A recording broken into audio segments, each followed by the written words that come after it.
बिस्मिल्लाहिर्रहमानिर्रहीम। अस्सलाम वालेकुम अज़ीज़ तलबा व तालिबात। जमात हश्तम, मैं आपकी मुअल्लिमा मुस्साहदा सुहेला आपसे मुखातिब हूँ।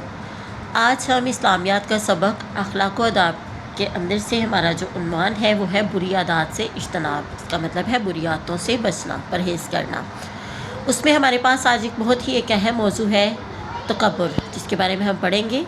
तकब्बुर हक़ की मुखालफत और दूसरे लोगों को हक़ीर जानने का नाम है। इंसान की बातनी बीमारियों में तकब्बुर बहुत बुरी और बड़ी बीमारी है। इस बीमारी में मुब्तला शख्स को मुतकब्बर और मगरूर कहा जाता है। इस तरह का शख्स गोया कि ख़ुद को धोखा दे रहा होता है। अल्लाह ताला ने कुरान मजीद में तकब्बुर करने वालों से नापसंदीदगी का इजहार करते हुए इरशाद फरमाया है, इन्नहु ला युहिब्बुल मुस्तकबिरीन। ये सूरह नहल की आयत नंबर 23 है और इसका तर्जुमा है, बेशक वो तकब्बुर करने वालों को पसंद नहीं करता। इसी तरह एक और जगह पे है कि तकब्बुर की बुनियाद शैतान ने हज़रत आदम अलैहिस्सलाम को सजदा करने से इनकार करके रखी और क़यामत तक मलऊन करार दिया गया। अल्लाह ताला ने जब फरिश्तों को हुक्म दिया कि आदम अलैहिस्सलाम को सजदा करो तो इब्लीस ने इनकार किया और इसके इनकार की वजह यही थी तकब्बुर।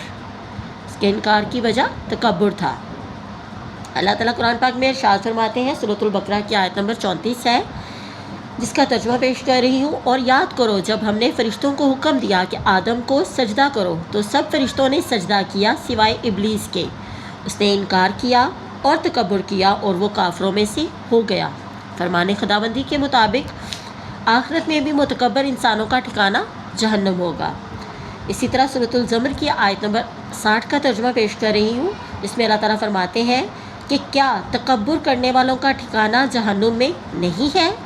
सूरह लुक़मान में आयत नंबर 18 में फरमाया गया है, इसका मैं तर्जुमा पेश कर रही हूँ, बेशक अल्लाह किसी खुद पसंद और फ़ख्र जताने वाले को पसंद नहीं करता। अहादीस के ज़रिए भी तकब्बुर की जो है वो मज़म्मत की गई है। अहादीस की रूह से भी तकब्बुर की मज़म्मत की गई है। नबी करीम सल्लल्लाहु अलैहि वसल्लम का इरशाद है, जिस शख्स के दिल में राई के दाने बराबर भी तकब्बुर होगा वो जन्नत में दाखिल नहीं होगा। सही मुस्लिम की 91 नंबर हदीस नंबर है ये। और तकब्बुर की मुख्तलिफ़ सूरतें बयान की गई हैं। शिर्क है, इंसानों के मुकाबले में ख़ुद को बड़ा समझना है। उसकी तकब्बुर की दीगर सूरतें भी हैं, जिनमें शामिल है हक बात का इनकार करना, दूसरों को हकीर जानना, ज़मीन पर अकड़ अकड़ कर चलना, कपड़े ज़मीन पर घसीटते हुए चलना, अपने से कम माल और दौलत वाले के पास बैठने से नफ़रत करना और उसके साथ बैठकर खाना खाने को नापसंद करना। यहाँ पे मुख्तलिफ़ सूरतें दी गई हैं। कुरान और हदीस की रूह से भी तकब्बुर की मज़म्मत की गई है। तो बेटे इस सबक को अच्छे से पढ़ें और उसको समझते हुए मैं आप लोगों को कुछ सवालात दे रही हूँ और उनकी मैं तस्वीर आप लोगों को भी दिखा रही हूँ। आप इन सवालों के जवाब जो हैं वो इस सबक के अंदर से ढूंढें और इनको याद करें और इनका तहरीरी जायज़ा होगा इंशाल्लाह। हमारा जो उन्वान है बुरी आदत से इज्तनाब, इसमें तकब्बुर के बारे में बात हो रही है। इसमें मैंने कुछ सवालात जो हैं वो आप लोगों के लिए तैयार किए हैं। मुख्तसर सवालात के जवाब दें। सवाल नंबर 1 है तकब्बुर का मफ़हूम तहरीर करें। सवाल नंबर 2 है तकब्बुर की मज़म्मत अज़रुए कुरान व हदीस बयान करें। सवाल नंबर 3 है तकब्बुर की सूरतें तहरीर करें। सवाल नंबर 4 तकब्बुर पैदा होने की वजूहात तहरीर करें। सवाल नंबर 5 है मुतकब्बर शख्स की अलामात क्या हैं, मतलब जो शख्स तकब्बुर करता है उसकी अलामात क्या हैं, ऐसी क्या अलामतें उसके अंदर पाई जाती हैं कि उसे हम मुतकब्बर शख्स कहते हैं या वो मुतकब्बर शख्स कहलाता है।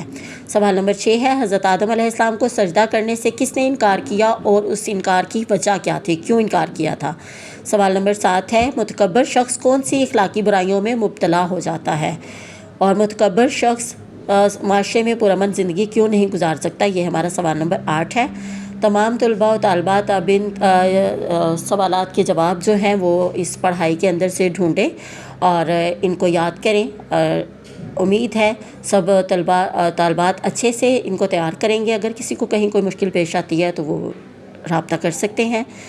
बहुत शुक्रिया। अल्लाह हाफ़िज़।